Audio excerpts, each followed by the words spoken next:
Welcome back to Advertising is Dead. Saransh, we're finally doing this. We've been talking about doing this on and off, I think, for a while. We are finally doing this, and we are doing this with you wearing very cool merch, which makes me think Yeah. about I should wear my merch. First of all, Varun, feeling very, very good that finally we are being able to do this.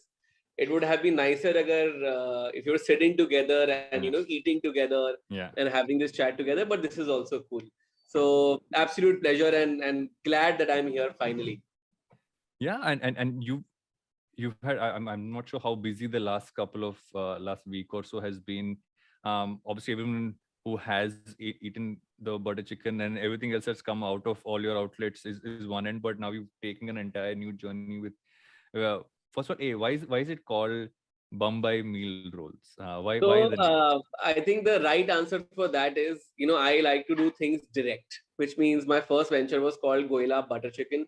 So Hmm. the name sort of says it all, right? That it is a butter chicken brand. If you come to us, you will eat a butter chicken. Hmm. And I think for the same reason, we wanted to call it Bambai Meal Rolls. So Hmm. meal rolls in itself is going to be a category, according to me at least. That's how I foresee it. Why do we call it Bombay meal rolls? Because I knew that anything with Bombay, I'll not get trademarks. So, so because Bombay is licensed a fair bit, especially in the food category as well. It's always a fight with the trademark. So I thought let's find a word that reminds people of Bombay, but it's still not Bombay and it's not Mumbai. So that was Bombay, Hmm. and it is sort of also in a way dates back to old flavors that Bombay likes. Classics.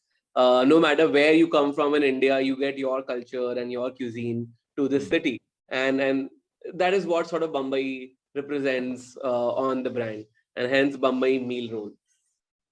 You know, when I look at all the food that you worked on building out across, I would say across different menus, across what you even put out across, in your social media, there's an innate almost throwback to saying this is stuff which you've had for a long time. This is what you can do, or what you can eat. It's never, you're not trying to reinvent. You're trying to say this is so innately our flavor. So I want to ask you that, where did this start off for you? Where is this?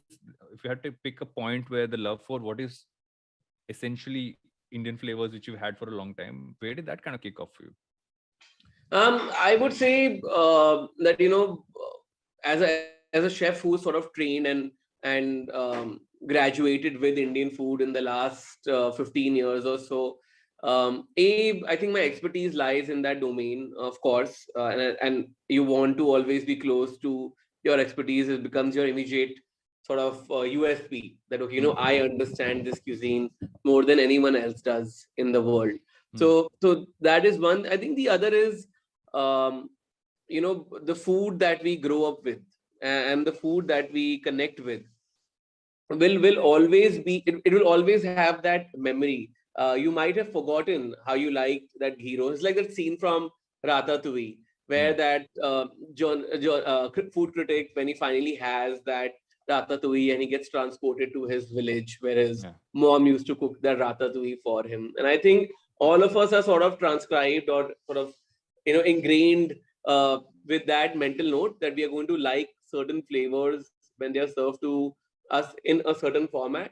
I think as a chef, it's cool to sort of experiment with those flavors. I think that's the new Indian wave of or trend that I'm seeing across the globe, which is raw and rustic. So Hmm. Indian food presented the way it should be, not restaurant style Indian food or modern Indian food, but it's just Indian food for what it is. Yeah. I think uh, the whole evolution of our food is that हमने we are used to our kind of food कि Hmm. मुझे अपने घर का खाना मालूम है Sindhi Correct. खाना बनिया खाना मारवाड़ी खाना but then as soon as I go to try another cuisine within India I will get some random version of it because Hmm. as chefs and as creators we try to give our own spins to everything possible and I Hmm. think evolution for Indian food happened very differently. It should have been always looking inside versus looking outside, but we of course chose the route outside. I think now we live in a great time where you can serve classic flavors stick to recipes that we know of. Yes, and of course, serve them in a format that suits the younger generation, to say so. So you have to be, of course, you have to keep in mind that people don't have time, they need convenience, um, and the fact that they are all eating a lot from outside. So how do you provide them a meal that's hygienic, nutritious, and clean at the same time? So I think that is the real challenge we must now take on as chefs for sure. When I saw the gongura in the meal rolls menu, right?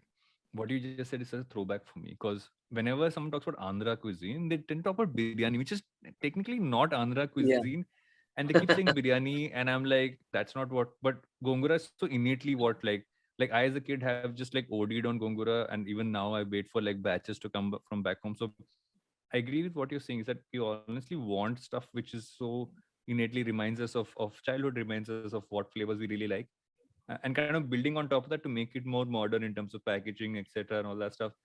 Uh, when you look at both your brands now, if I can call them that, how did you kind of start off? Let's say, what have you learned from building Goila's butter chicken that you've used in what you're now trying to build out with meal rolls? Because when you started off that, you didn't have your own, you know, Correct. you didn't have your own space, and so what have you kind of learned that you're using in this one? I think what I've like the one thing that I've learned, and I feel like it will always be, it's like a sure shot sort of dart to throw on the board and say, you know what, this will always hit the market, is that you're focused. And I think that is one thing I've learned with GBC, Goila Butter Chicken, that once you're focused on a particular format or style of food, in this case, it happens to be just one dish that we focused on. I think you're going to create a brand that will have a longer shelf life. What typically happens with restaurants in today's day and age is, earlier the shelf life of a particular brand used to be 8 to 10 years. Ki, haan, 10 saal mein, it gets too old, you need to rebrand, you need to sort of evolve, you need to change direction or vision for your company. Now it's reduced down to 3 or 5 years. So it is very, very tough for restaurant brands to succeed beyond 5 years. And bars to 2 to 3 years. So for food to have recall, I have realized that focus is key. You have to be fixated on that one product that you are good at, especially in the quick service restaurant segment. There's a reason, like big chains like Starbucks and Domino's and McDonald's, all are like legendary, iconic brands because they are fixated on one product. One serves pizza, one serves burger, and then they are focused. And I think GBC did the same for us. We said our focus is curries, and especially butter chicken, because that is going to be anyway the 80% inventory of our products that we'll sell. 80% will always be butter chicken out of that. If I sold 100% curries, and as a use case in the last 5 years, we were able to observe that we are called Goila Butter Chicken. 85% of revenue comes from just butter chicken and its derivatives. Whether it's butter chicken, is butter chicken biryani or a butter chicken roll, which is your favorite. Yes. So no matter which product I pick onto in my menu, it will always be just selling butter chicken. So we used a similar template to launch the new brand as well, which means meal rolls is now our template. So whenever you come to a menu, you're coming to eat a meal in a roll. So you've already made up your mind that I'm here to have a filling, satisfying Indian lunch. So we have already taken that confusion out of a menu that, oh, we also do pizza and we also do burger and we also do like salad. No, we don't do any of that. When you go to a menu, it's very, very tight. It's like 9 different flavors that you can pick from, and that's about it. I think what it does is it helps you to be consistent and be more permanent, because consistency is another issue that kitchens typically face. When you have 50 dishes, 100 dishes, of course, every third dish or fourth dish will be inconsistent. Today it might be excellent, tomorrow you'll be like, Arey, I'm never ordering from this restaurant again. So I think a big part of sort of sorting that challenge is to keep your menu tight and short. No, I want to go back to where this all started from, right? I mean, I know you've been asked this question a million times, just talking about your journey, but I find it really interesting that the journey you had from, the TV cooking contest to traveling the country and then sampling food. So, uh, but I actually want to go a little before this thing. Where did your love for food really start? Where did that kind of, if you had to kind of go to that point? So Varun, I come from a very like sort of North Indian, typical Delhi family. When I was growing up, we were sort of lower middle class, aspiring to be middle class sort of a category, and we would not have enough money or budget to sort of travel a lot or to see the world or Hmm. to do a lot of fun things that require a lot of money. Hmm. So our fun things would typically boil down to eating out. And what we would do is every weekend, my grandfather and my father would sort of roam around the city to check out what are the new places open. It's Hmm. like sort of what Rocky and Mayur did for a whole decade. Yeah. Is I think every family has those two people or one person who will sort of drive down no matter where you have to go for food.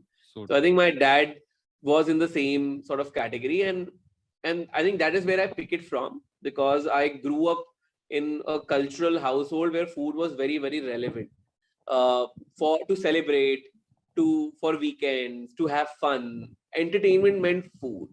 Hmm. Uh, me and my grandparents would sit together and watch Chef Sanjeev Kapoor's food shows, and they for us that was that 1 hour of, oh my god, so much fun. Let's see what new recipes today Yeah. coming up. So I think it sort of got ingrained from that time. And my grandfather used to cook a lot as well. So Hmm. as a kid, I would like to help him in the kitchen, assist him every Sunday to whatever he was making. Yeah. And when I was 13 or 14, I started to experiment a lot myself, which meant like kids these days so are way ahead. At 8-year-olds, moms are like, "Arey chalo sikha do." At that time, I think this is 90s. It was unusual to see a boy, 13, 14-year-old cooking in the kitchen. Hmm. So I would find a lot of joy in Hmm. doing so. And the other was I was catching eyeballs. Yeah. So in the family, suddenly they're like, Are Goila ji ka beta khana banata hai. And like he makes parathas. And then aunties would like come and they would like check it out. Like, can this boy actually roll a roti out? And Hmm. Hmm. like it became a thing. So I started enjoying the attention Hmm. as a kid as well. I think as a kid, if you are good at something and people are giving you like fuel, you're Yeah. like, ha Yeah. ha, so let's do more of this. Yeah. So I think that's how it all started. And after I graduated college, I wanted to. My parents wanted me to be a biotechnologist, Hmm. but I wanted to be an actor. Hmm. And my grandfather thought I would make a solid chef. Yeah. So the I guess house he was was right. he was I guess he was right. So the house was fairly divided, and actors, so everybody said no to, and they're Hmm. like "Jaake shakal dekho aine mein" sort of a situation. And I used to be heavy. I used to eat a lot and I used to Hmm. cook a lot. So I was like 96 kgs, 95 kgs back Hmm. then. Hmm. And uh, biotechnology, I failed all my entrance exams. I didn't pass a single one. And hotel management, I cleared all my exams. So like the top colleges, I sort of got an. I could have gone for. I could have gone to any school in Yeah. India basically. Yeah. So because my interviews were very nice, I already knew about a lot of things that they were talking about. So yeah, that led me to IHM in Aurangabad. I That is a Taj Group of Hotels Institute, and I Hmm. studied there for 3 years. And they do a culinary course, so I typically joined there to become a chef. Hmm. And when I graduated in 2008, my first job was at the Leela in Bangalore. Okay. Um, and in my first job, I realized that this is not cut out for me, because 2 years of working at the Leela, I learned a lot. Yeah. I can't take away from the fact that all my technicality of being a chef comes from my first job and from my course. But I realized they're going to put me into a box. make the same kebabs every day, make the same dal every day, make the same butter chicken every day. Um, and I realized, but I am so young. Like I'm 22 years old, and I want to cook so many other things. And I quit my job after 2 years. I landed in Mumbai. This time I told my dad, you do not stop me from doing the things that I'm doing. He said, no Yeah. problem. Now you are on your own, figure your life out. And I did an acting course in Mumbai for about 6 months, which was nobody understood it back then, and it was weird because everybody's like, didn't he just do a chef course? Why is Hmm. he doing a Yeah. course on acting? And I think in my mind, I was looking at it from a very different perspective. I wanted to be a food content creator, even Hmm. back then, which was 2011 is when I Yeah. did this course. And I was very, very clear that, I want to combine these two worlds that I feel should be together, which is films and food to sort Hmm. of together. And after I did that course, I started knocking on several doors. At that time, NDTV Good Times was a popular channel. Food was just launching as a TV channel as well. It was Chef Sanjeev Kapoor's brainchild. Then there was Discovery Travel and Living. There was Fox. Hmm. So there were a few lifestyle sort of channels that were really thriving and doing well. And it was like the new bouquet of channels suddenly, apart from Star Plus and Colors and Yeah. Sony. You had all these lifestyle channels. And despite, of course, knocking on several doors, I was not able to find any break. That is when this reality show sort of came to save me, is how I think of it. Because Right. I had already given up. I had done my acting course, struggled for a year in Bombay. My dad said, Abhi ho gaya na, matlab now you come back. Yeah. And I'd gone back to Delhi by the end of the year. And then I found this show. There were auditions for Maha Challenge, which was Hmm. like the pitted as like the Indian version of Masterchef, slightly different in format. Hmm. But yeah, Chef Sanjeev was hosting it. It was Madhuri Dixit's comeback show, and I was like, Yeah. you know what? If nothing else is working, I might as well be on a reality show to see if it works out for me. So I Yeah. auditioned for it. They really liked my profile. They're like, "Arey, young chef who also knows how to act and all. Perfect. Let's Yes. take him You on." you have you have the layers of every reality show's Yeah, casting department. yeah. So casting like, अच्छा हाँ ठीक ठाक दिखता है, and then like Uh, uh, now I know how casting departments work. Um, so yeah, so I was like one of the contestants on the show. I was shortlisted very very quickly, hmm. and then I went on to win the show, Hmm. and then that was incredible because it was Chef Sanjeev who sort of was taking calls on who should be like going to the next rounds. They of course had two or three other judges as well, but I'm assuming he was like the main sort Yeah.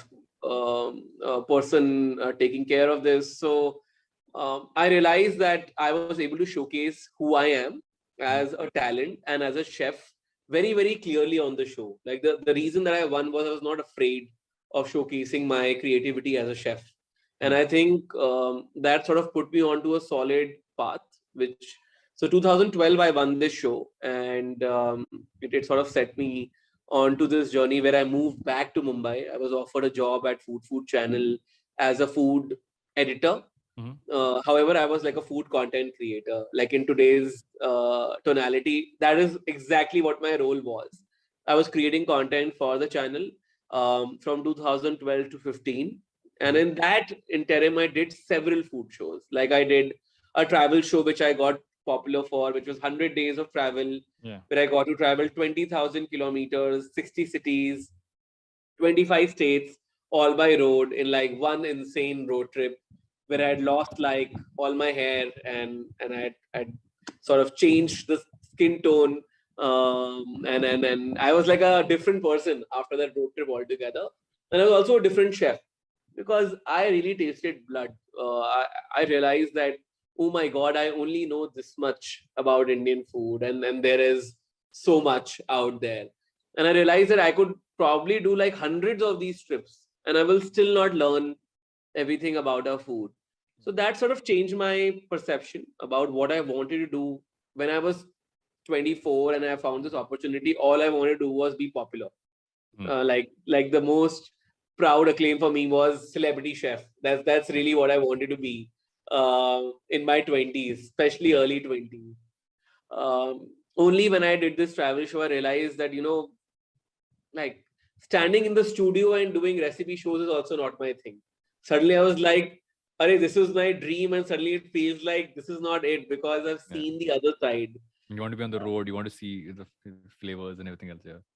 Yeah, so then I quickly started shifting my focus from being a TV chef to being a chef who travels and who researches and who shows something new to people, either on his shows or on Facebook. At that time, Facebook had started to pick up Twitter, and Facebook were at their peak in Yeah. 2014, 15 sort of timeline. 2015, I quit food because I realized that I was social media had really blown up. I realized that, what, this might be the right time for me to build my own world on Facebook, on Twitter, on Instagram. And in those 3-4 years of doing TV shows on the side, I used to do a lot of pop-ups as a chef, and as in just to keep my sort of chef sort of skill side alive. So I Yeah. used to do these pop-ups where butter chicken, for some reason, really, really started to stand out because it was Yeah. my own take on the classic butter chicken.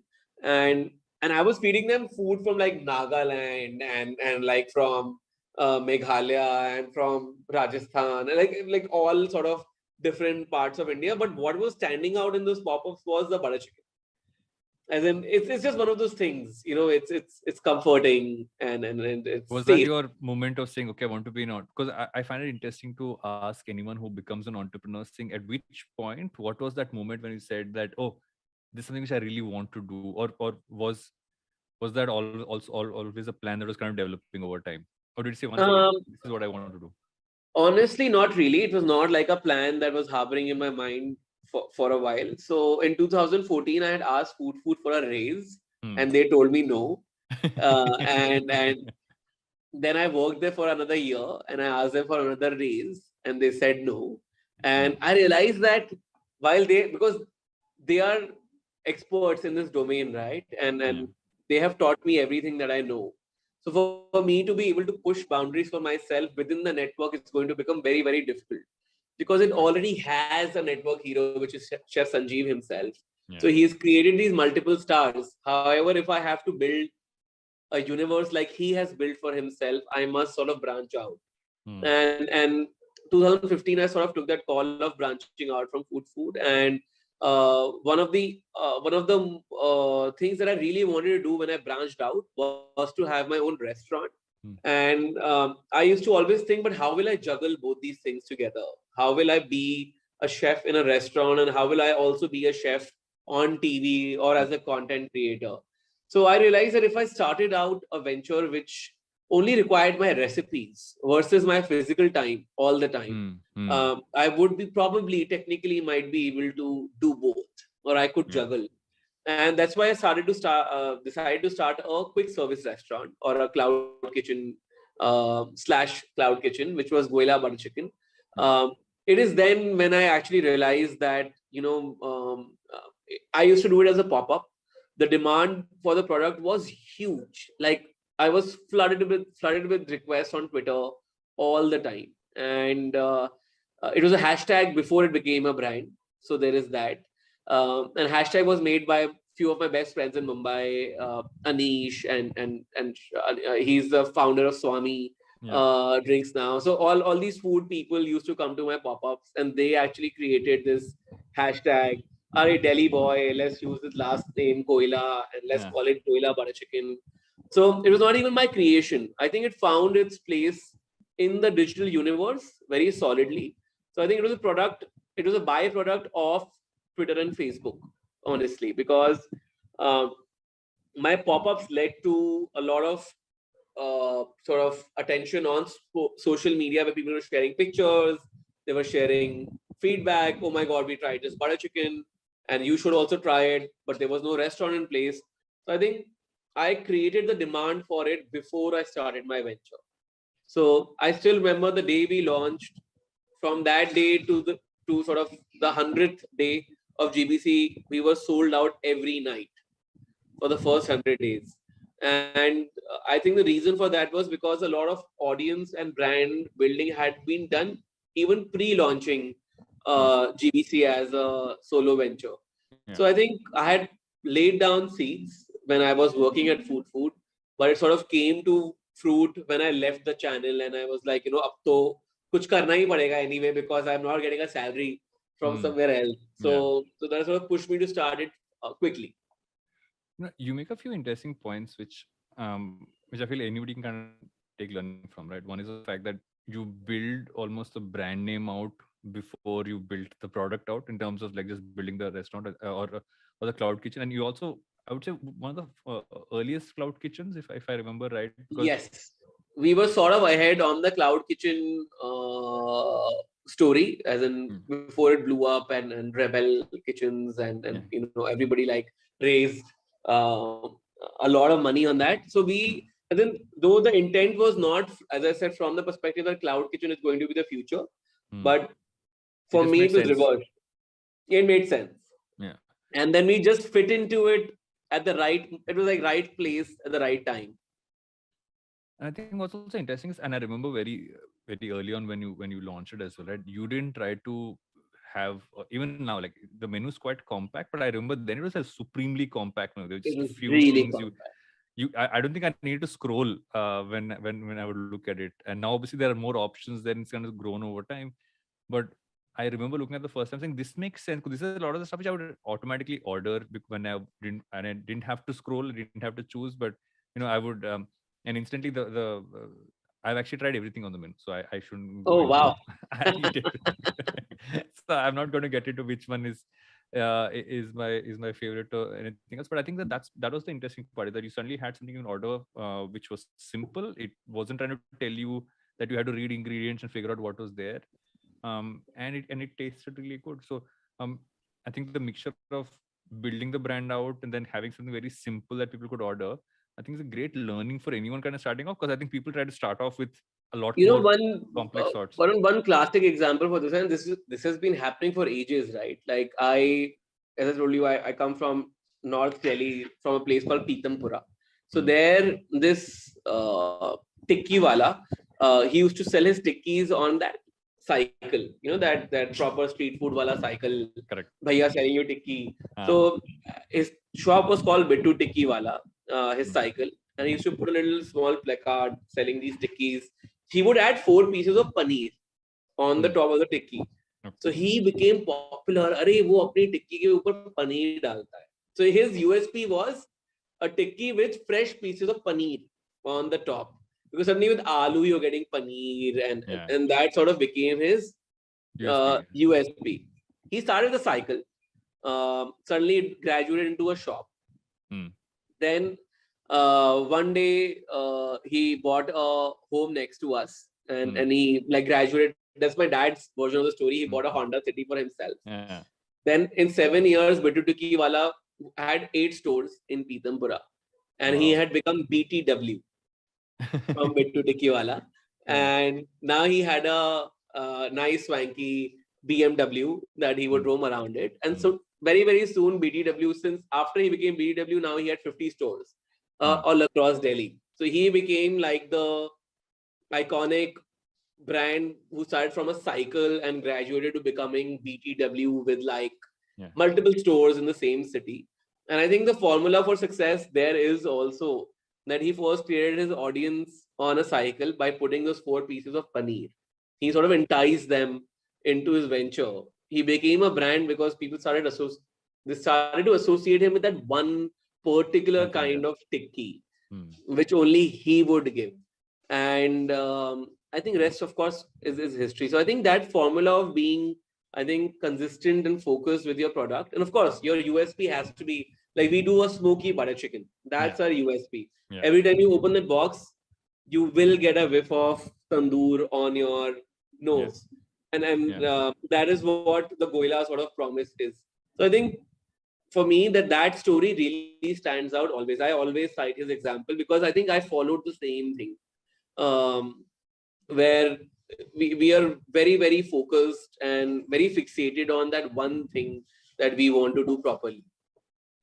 I have a bunch more questions to ask you, but I've just been reminded that I need to go in for a break. So quickly take a break and we'll be right back with Advertising is Dead. Welcome back to Advertising is Dead. You in our chat before this break, I've already gotten hungry. I have a salivating mouth. We've spoken a lot about food, which will, I think, I'm guessing we'll continue to talk a lot about food. But I actually want to ask you this: is that as an entrepreneur, what have you learned about yourself, and also what have you discovered over time, and what have you kind of like added as your skill sets? I think one thing that I've learned is I used to sort of micromanage, and I have realized that to build anything successful in life, you need a solid team, and you need people who sort of believe in your vision, and who can execute with the same intensity as you do. But nothing happens alone, and I think no long-lasting product or brand was built by one person. So I think that's been my greatest learning. When I started the venture, I used to try and hold everything under my control. It took me some time to sort of give control away to other people who started working for Goila Butter Chicken. I have a co-founder as well. His name is Vivek. So I also realized that we need to. As in, I would be like, नहीं, मुझे finance भी देखना है, मुझे purchase भी देखना है, मुझे recipe भी देखना है. I want to also see, what is the rota of schedule for duties, etc. So I used to sort of try and dip my fingers in each and every sort of domain of the restaurant, and that was not working out very well for us. It's only when I realized that, with sort of the Spider-Man thing, that you have to be responsible, and if you're going to grow, you will have to sort of trust people. You will have to be responsible for these people at the same time. So it took me some time to sort of go through that process. It is tough because you can only learn this while you are running a venture. And the scaling challenge, so nobody can teach you only. When you have one store and suddenly you want to open 10 stores, 100 people will tell you and give you advice. No, do this, do that. But you will end up doing what you want to do with your brand, and then you learn it the hard way. So we learned few things, of course, the hard way, because with food scaling up is very, very tricky. If you have one store, you can sort of manage it. You can go every day, pay attention to it. You can do a taste check, quality check, etc. But how do you do that for 100 stores, or how do you do it for 10 stores also? I think we spent a good 2 or 3 years learning that, and that process takes time, because it also helps you figure out where do you stand in this universe as an entrepreneur. Also, what is your aspiration? As in, is it just to build a brand? Is it to make a lot of money?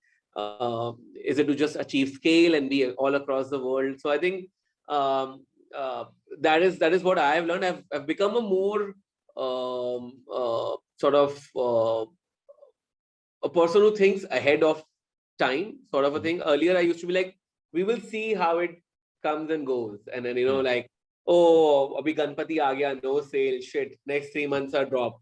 So I think we've learned that you have to sort of always plan ahead of time, and I think that has been my first learning of being an entrepreneur. That see 5 years down the line, and that's something I never used to do earlier. So, and of course, risk-taking appetite has increased over the years, because you realize that you know the rules of the game. You know that if you fail here, how will you sort of push back and still sort of come back at it? So I think that has, of course, helped. But I think one thing that's very dear to me as an entrepreneur is that I don't hold back on my creativity, despite, even if business poses certain challenge to me, that you can't have more than 5 dishes on your menu because it becomes a problem. Then we will do the other 5 dishes for 3 months a year, or we will showcase it at festivals, or we will do something around it to keep the brand and the integrity alive. But yeah, I think the biggest learning is to sort of delegate work to other people and trust people in your company. And I mean, look at the fact that you balance on one end you are an entrepreneur, other end you're a chef, you're also a content creator. How do you find a way to balance all three? Because I think that today you see more and more people doing multiple things like you do. How do you find balance? How do you and also it comes with the fact that you will have each community, and I remember reading something that you wrote Yeah. about saying each community is saying, oh, you're not fully into that, you're into other things. So how do you deal with that as well? I think it's a nightmare, honestly. I like if I'm glad somebody somebody said it. I'm glad somebody said it. like every time my sister asks me, "Acha, no, she used to be an animator and Hmm. she worked for freelancer viewers with Glitch as well, I know, I and remember that. She and I have spoken in the past. so she quit her whole career, went on to become a baker. Hmm. And I asked her, "What are you doing? And how are you doing like so many multiple things in one point?" She said, "You to cannot say only." And I said, "Yeah, that is really rich of me to tell someone that don't do multiple things." As in, I think it's absolutely tough because as humans we are greedy, and I think for me it's pure greed. कि मुझे सब कुछ करना है. Uh, I want to have my own restaurant. I want to have my own equipment line. I want to have my own show. I also want to have my own masala brand. Like I am Yeah, like the if there was a greed chart, I would be on the top yeah, of that chart yeah, for sure. yeah. So I want everything, and I think that comes at a price. And the price that you pay is that I already think of retiring when I'm 40 Hmm. because it creates a lot of burden, a lot of instability in your life, especially mentally and physically. Also, when you are like in your 20s and when you're in your 30s, it's two different things because physically you become slightly more slower. You want to give time to your own self, you have a family. So your priorities also start to change. So I think I was able to juggle it very beautifully in my life from 25 to 30 because I was living by myself in Bombay, really like struggling to prove a point, and I would spend 18 hours a day, 9 hours to my restaurant, 9 hours to my creator journey. So I was literally burning the midnight oil to get Yeah. both these things up and running together in the last 5 years, and now I'm 35. So Hmm. from 30 to 35, I have really struggled to sort of juggle these two different careers together, and they are entirely different. I don't want any chef or food person listening to confuse themselves. If you are running a restaurant, it's a full-time job. If you're being a food creator, it's a full-time job, which means that the only way you can run both is then you are only giving 50% of yourself to each. Yeah. If you do four things, you're only giving 25% of yourself to each, which means the 75% that you're not there needs to be somebody else, um, who's covering or stepping into your shoes and making it happen for you. So I think for GBC, I had a solid partner, co-founder Vivek, Hmm. who believes in it as much as I do. Without him, this brand would be a fail Hmm. because he's the operational. Um, he spearheads all the operations. He takes care of the brand full time. I give it 50% of my time because I need to do shows because they also add revenue back to the brand and they keep Exactly. the brand popular. It's a circle, but for him, it's 100% of his time that goes into the brand. As in, people might think that it's Goila Butter Chicken is Saransh Goila, but Goila Butter Chicken, if you ask me, I would say it's Vivek Sahani because it's his time and his baby more than it is mine also. Like Hmm. if tomorrow I had to part ways with the brand, he would be the one crying more versus me because I think it's been built on a certain name and a certain brand, but ultimately it's the people who run it, right? And Yeah. and so so that helps me to sort of maneuver and do other things on the side. So Hmm. because Vivek takes full accountability and responsibility for Goila Butter Chicken, Hmm. that gives me some time to do my shows. I've been able to build a nice team who helps me with my content as well, whether it's planning content, cycle, calendar, brainstorming with me on recipes, on ideas, on executing things. Um, I think it requires hands and it requires people.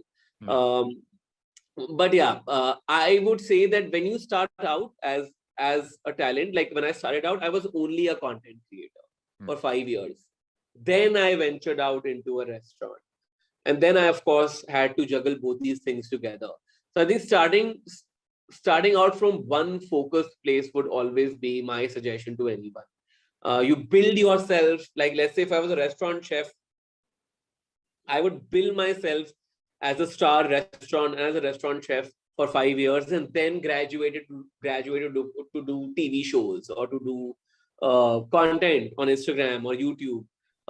But you have to prove yourself in one that successful venture, whatever that Yeah. is. And I think that gives you arms and legs to do more things.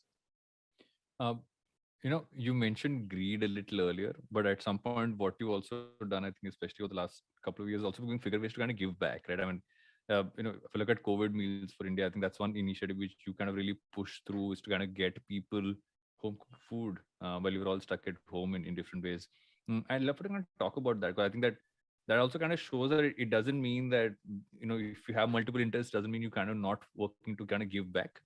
In many ways, this was giving back. So how did that kind of start off and also like where was your headspace at especially when COVID hit because the hospitality industry was one of the most Yeah. hit in that sense. So how did that whole period kind of work for you?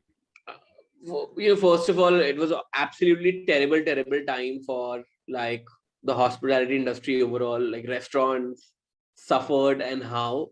So, like we took multiple loans to support our staff to sort of keep the shops running. Few stores also shut in the process of COVID. So, like COVID casualty. We couldn't do much about it. So I think it was anyway a very tough time for everyone. But in the second wave, which was April 2021, which hit sort of hardest because number of deaths and number of people getting COVID was just Too high, yeah. insanely high, and nobody knew how to tackle it, and there was a sharp decline of resources. So people who were not being going, who had COVID and weren't being able to go to the hospitals, had to figure out recovery solutions at home. And Hmm. food is the major part of any recovery, especially with flu kind of ailments. Yeah. You just need good hot food. You need clean, nutritious food. So that became a major concern because people were falling ill in clusters. Nobody at home could cook for you. Your neighbor would Hmm. not be available. True. Your family is not available because they might be stuck in a similar situation. So I felt there was a need to connect people or volunteers, in this case, chefs, cooks, home chefs. We can call them all volunteers to connect them with people who were ill. So people Hmm. who were able to be on the ground, who were able to fulfill deliveries. The idea was to be able to just connect the dots for all of them. And that's Yeah. what COVID Meals for India sort of did. I was sitting at home. It was the Hmm. fourth day since the lockdown had come back in April Yeah. or end of March, it was. And I remember very clearly that, you know, I cannot create content at this time because I am not just feeling it. And Yeah. and I what will I understand do that with more feeling so much. views and likes and I think I was already, I think that whole greed side of me, it sort of subsided because I realized that I've done a lot for myself over the last 8-10 years, but I've not really done a lot apart from my own people who work for me. Of course, I Hmm. do things for them, but I've not really given back to the community apart from giving them, yes, recipes Hmm. and content. And but there's also ulterior motive behind that for every creator, right? So I realized uh, that I needed to use my time wisely. I had two options: either to like be somebody who's resting it out and focusing on my life Hmm. for the next month and just taking care of my family, or can I add value back to the community? And I think I took the second option, which was I realized that I wanted to contribute back in some way or the other. And that's when COVID Meals for India happened, because I was getting n number of DMs and there was a problem that was existing that had no solution to it, and I needed instant solution. So it started as a Google sheet where we assembled about 250 volunteers across 12 cities, like 12 people in each city joined that list. Then suddenly people from Instagram and Twitter started to contribute to that list. I made some other people, um, you know, holders of the list as well, and people started to Yeah. contribute. Um, and then we realized, what, this requires more work and this Hmm. requires more effort. So we looped in a tech company from Delhi called Faster. They were very sweet, came on board very, very quickly. In 3 days, they put out covidmealsforindia.com. Suddenly, it was like a full platform where you could register yourself as a patient or as a service provider who can provide service no matter where you are in India. Hmm. So that sort of very, very quickly, went viral, to Yeah. say so. The list pretty much traveled all across the country on WhatsApp, on social media, and I spent about about 30-35 days on that list. Is the first time I felt so passionate for something the same way I used to feel for my own self as a chef, as somebody who was building something new. Yeah. Um, it was also a getaway for me, Hmm. in a way where, seeing so much death around you and seeing so much desperation around you can really, really put you in a different sort of mindset. So I think for me it was like a perfect uh, escape, to Hmm. say so. I treated it like a escape, but very, very quickly it changed into something else and it became what it did. So I think the intent was purely for the first time to help people out and help myself while doing so. And I didn't cook a single meal, by the way, while I Hmm. was running COVID meals for India. So for me, it was very different because as chefs, we take pride in the fact that, I cooked 200 meals today to help my community, Yeah. and that's something that it makes you feel good because you did add back to the community. But this sort of became a different journey altogether, where I realized that I can use my entrepreneurial skill for the right purpose, which meant I could use my influence, I could use my followers, I could use everything that I've built to help people out in this case. As in, Yeah. me being on the stove will help 10 people, 20 people, 100 people. But Yeah. me being on my laptop, making calls, putting out tweets, putting out stories, was able to help lakhs of people versus helping a few people. So, uh, great learning. I would have never thought that you can Yeah. use social media for other people. It's Yeah. incredible. Yeah.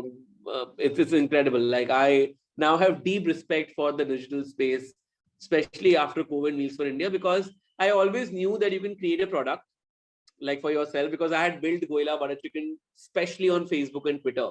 Yeah. And I realized that you can also build platforms like COVID Meals for India for people. And while it might not benefit me, but I believe there's a lot of good karma there. So there is that. And I think what was fabulous about it is that it's a true community exercise, right? It's not just like, okay, one person's done it and it's gone. It's like, one person starts it, more people kind of come into it, eventually becomes like everybody has ownership. Like you said, other people could kind of control what is going on to it, and it spread that way. And I think especially last year was the real showcase of that across the board, everyone's Yeah. like kind of taking initiative and trying to find something they could be a part of to kind of help in every way. But you also used the word incredible. And when I think of you, I think incredible, I remember very clearly when I saw your Masterchef, when you went to Australia, that for me was an incredible moment to kind of visualize. Because I remember sitting at home and watching it, and like, okay, that's amazing. Because you're seeing this show, which always ends up many times also doesn't showcase Indian food the way Indian food does. Because I think a lot of people who go out of India cook it differently, right? And I don't think it's anybody's Yeah. fault. And you've been able to do that. You've also been able to build out restaurants outside of India as well. So I want to first ask you about the MasterChef one, but also want to talk about how you're kind of building out this now across not just India but going out of the country as well. I think MasterChef Australia is an incredible show. We are all fans of it. As in, Yeah. I grew up as a boy dreaming of being on the show myself as a What a show. Yeah. contestant.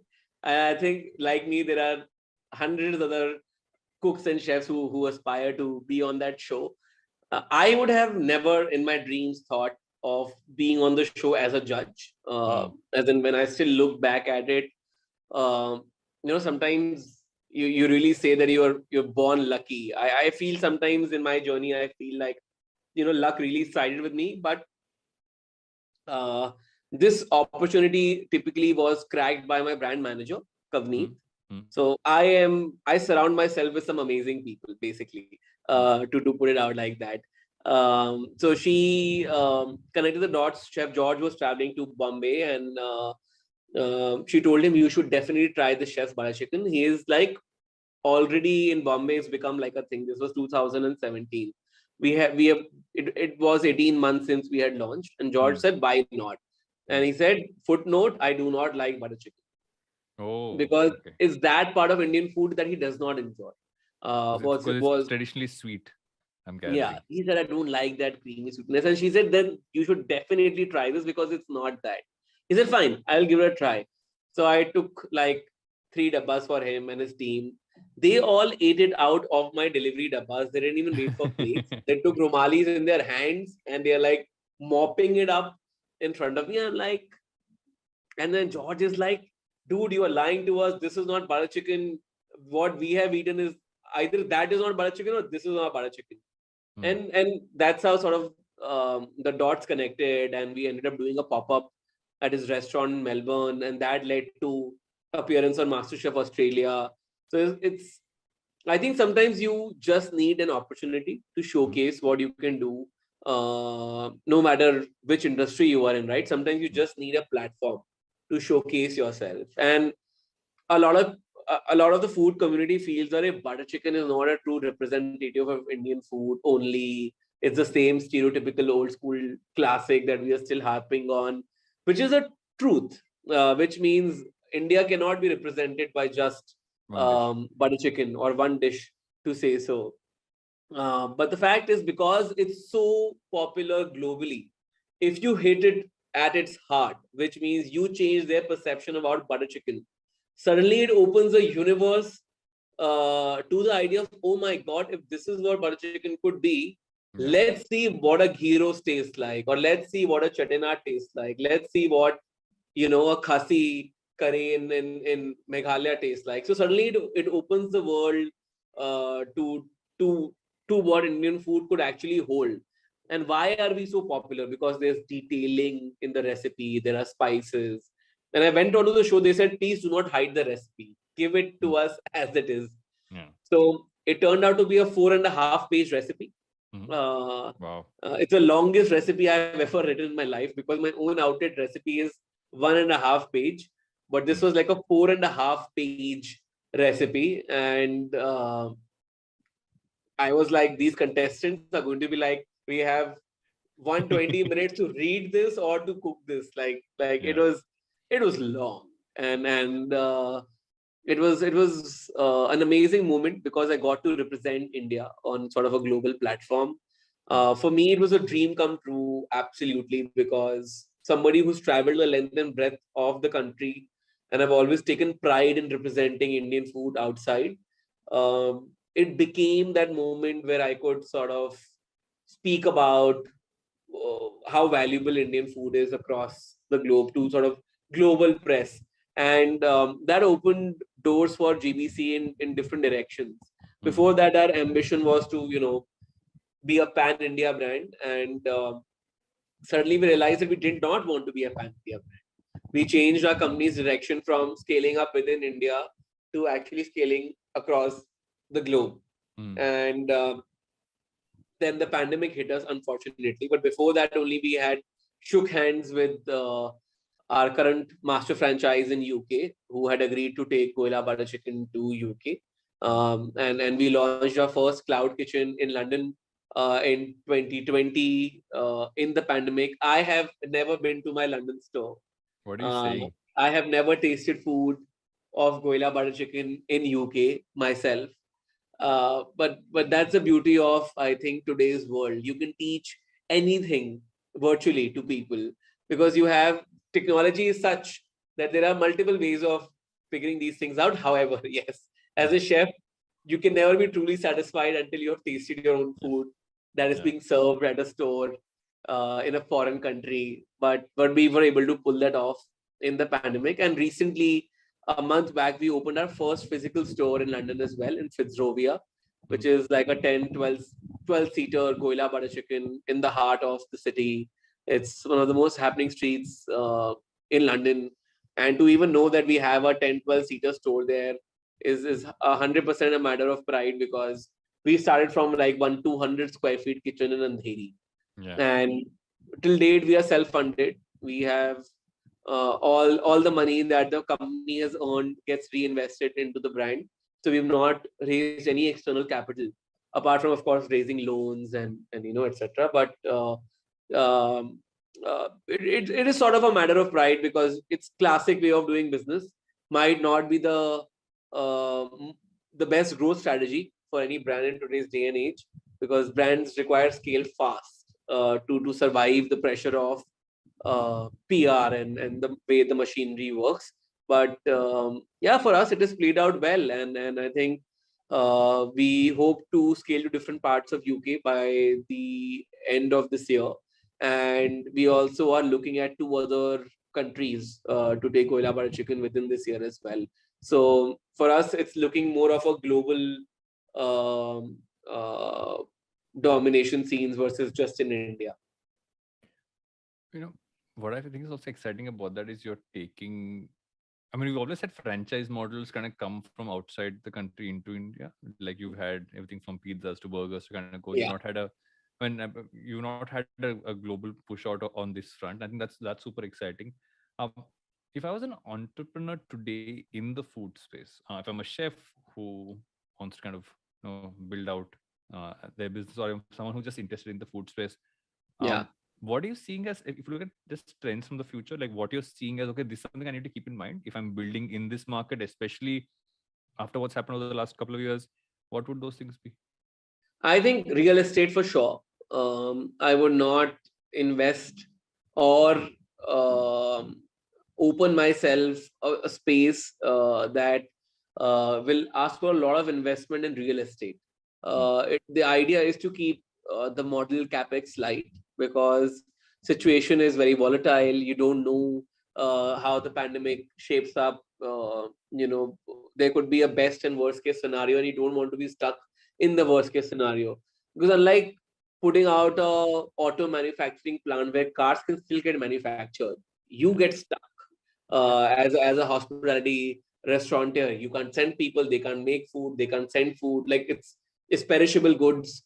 So I would keep any model that we venture out into capex light, of course, unless you have a pot of gold sitting with you. Best time to take over struggling or dying restaurants, unfortunately, because that's what the market is currently. But yeah, I would keep in mind that the world has gotten used to sitting at home. Yes, there's a lot of revenge dining, and we're all going out a lot right now. But habit formation has already happened. Yeah. Work from home is going to be a permanent scenario for some people, uh, and sort of a flexible scenario for most corporate companies in the world, which means people are going to stay at home a lot. They're going to eat at home a lot. They might not cook at home a lot, and hence the ready to cook space, the ready to eat space, the cloud kitchen space are the industries that are going to grow immensely in the next 10 years. And that's where uh, the food industry is heading from the larger perspective.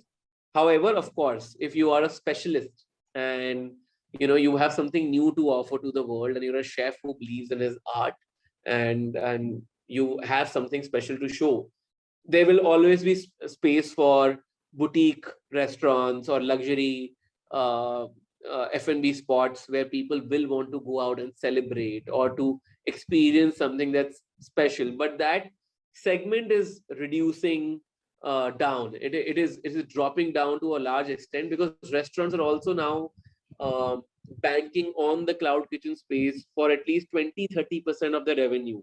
Earlier, it used to be 5, 7, 10% restaurants would expect from delivery. Now they hope for a 30 to 35% of revenue from delivery, which means it's only a matter of time it's going to become 50-50. Yeah. Even for fine dining restaurants, where they will, apart from, as I said, a handful few who are like top restaurants of the country or of the city, they will always be space for that. But I think the future looks very, very dark kitchen, cloud kitchen focus for sure, at least the next 10 years.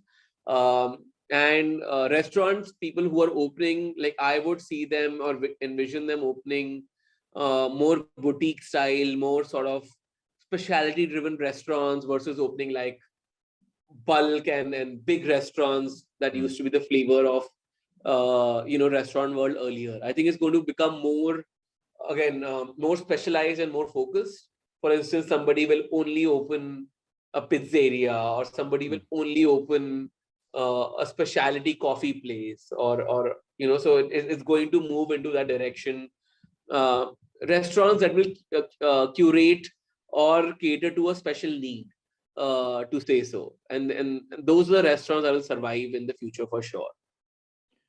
Um, I was actually going to ask you one of my questions I had, but you answered it through this conversation. So I'm not going to ask you, was to ask if I'm a content creator who wants to do stuff around food, but you answered that a lot. So I'm going to jump into that. What I'm actually going to jump into is the last segment of the show, where I ask my guests a set of random questions, which have nothing to do with what we spoke about so far. Um, what do you spend a lot of time doing outside of being a content creator, being an entrepreneur, being a chef? What excites you to spend your time doing, if there is any time left? Uh, What? I I love traveling. It's my like sort of go-to thing. I sometimes randomly pack my bag, book my ticket on the spot, and I Hmm, just leave. hmm, So for me, travel is my sort of my best friend in that sense. I love to travel. And when I'm not traveling and I'm sitting at home, I think I consume a lot of content, which means, but I like to watch cinema. So I'm into like watching foreign films and appreciating global hmm, cinema. Um, One of the investments that I always do when I'm at home or I shift my home is to have like a big projector, big screen, great audio in my home, because I'm sort of an audiophile like that. I love listening to good sound, and I think that's what I spend a lot of my time on as a hobby. hmm. Um, uh, Big sort of Blu-ray collection, and all of that. So I spend my time on that, and travel. I think those are the two things that I do a lot. For downtime, I have two cats. I just like randomly play with them. It's what I do. But yeah, I don't um, spend a lot of time with food at home, Hmm. because I'm surrounded with food all the time. Yeah, Is the peril of making your passion your profession. yeah. You don't like to do that at home, which was once the case earlier. Which means I have to ask you this question: what is your go-to basic dish at home if you have to put something together? If I have to put something together, it will be eggs, because they're the fastest. And um, um, if somebody else has to put something for me, my favorite cuisine is Sindhi Hmm, food. So I usually tell them to make a nice Sindhi curry or matar wale chawal for me, yeah, or I would push them to cook Sindhi food for me, basically. nice. Um, what anything that you watched recently that you'd recommend? Watched, read, listened to anything which you'd recommend? Yeah, absolutely. I think I recently saw this uh, show. It's called on Netflix, called The Witcher. Hmm. I absolutely loved it. The production is insanely good. Henry Cavill is 100 times better there than being Superman, and uh, it sort of pushes you into a different world, and it takes you away from where you are in your life. So it transports you into a different realm altogether. So it's a personal favorite. And Ted Lasso. Oh my God, what a Oh my show. God, what It a just show! makes you happy and Yeah, gives you hope. So totally does. yeah, Um, yeah. So those two. what kind of an actor did young Saransh Goila want to be when he wanted to be an actor?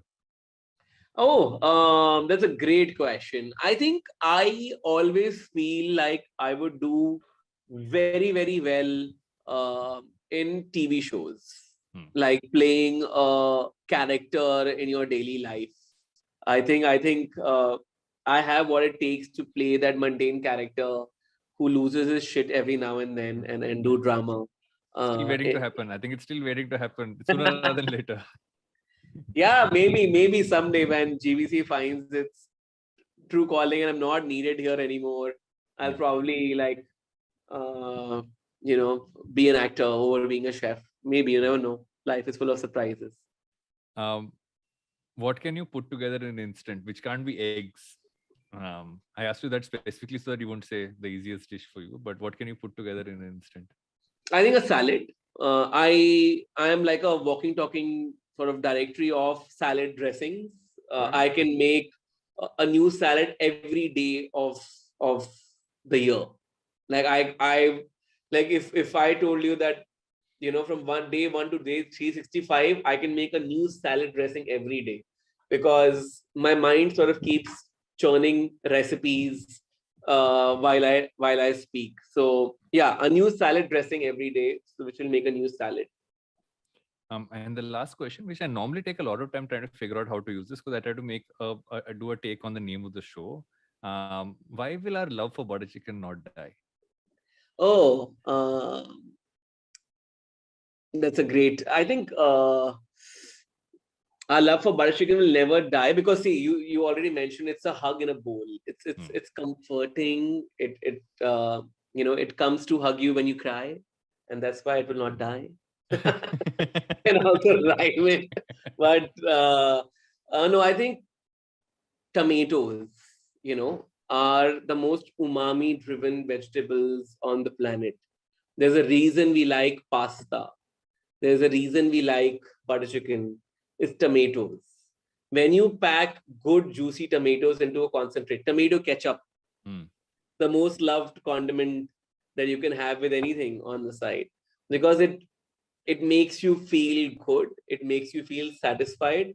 It's because tomatoes have umami. In fact, one of my favorite dishes on Chef Gagan Anand's menu is like one of the topmost Indian chefs in the world in his Yeah. restaurant in Gagan in Bangkok, used to be a tomato matcha soup. So he would concentrate a whole load of tomatoes into this small little bowl in front of you. Hmm. And he would add like tomato dust and tomato, like concentrated tomato powder on it. Hmm. And once you sip onto it, it really makes you it really makes you feel good. It's comforting. You feel satisfied. You know that human tendency to feel satisfied after a meal. Hmm. I think that's what butter chicken can do.